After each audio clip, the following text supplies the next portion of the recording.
isang tao na puro pangako, laging nakangiti, akala mo'y totoo. Sabi niya tara yayaman tayong dalawa, pero sa huli siya lang ang may gawa.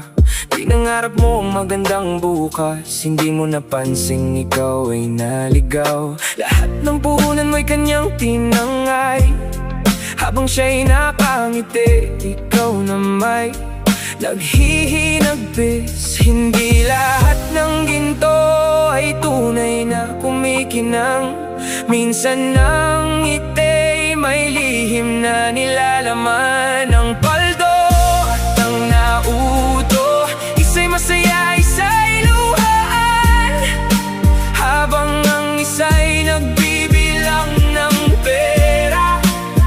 Ang isa na may nagsisisi na.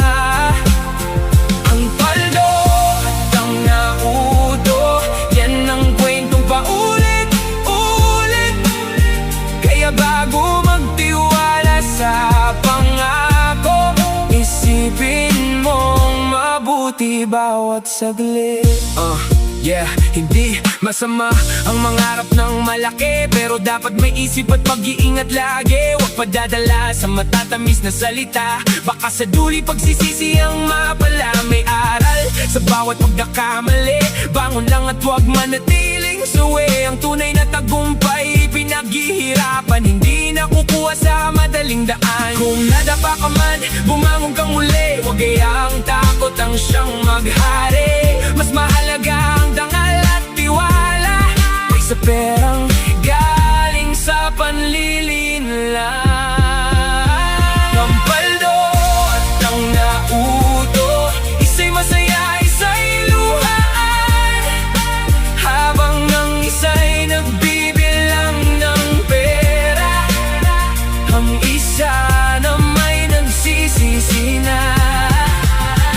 Ang paldo at ang nauto, yan ang kwentong paulit-ulit. Kaya bago magtiwala sa pangako, isipin mong mabuti bawat saglit.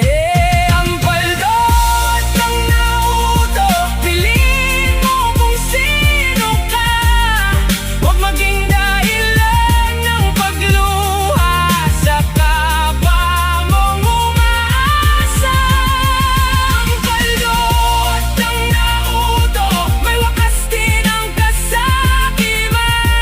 Ang katotohanan ay laging mananaig, at justisya'y darating din balang araw.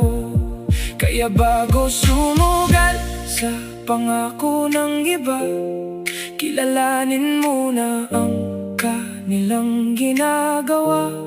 Sa mundong puno ng tukso at panlilinlang, ang matalinong puso ang siyang magtatagumpay.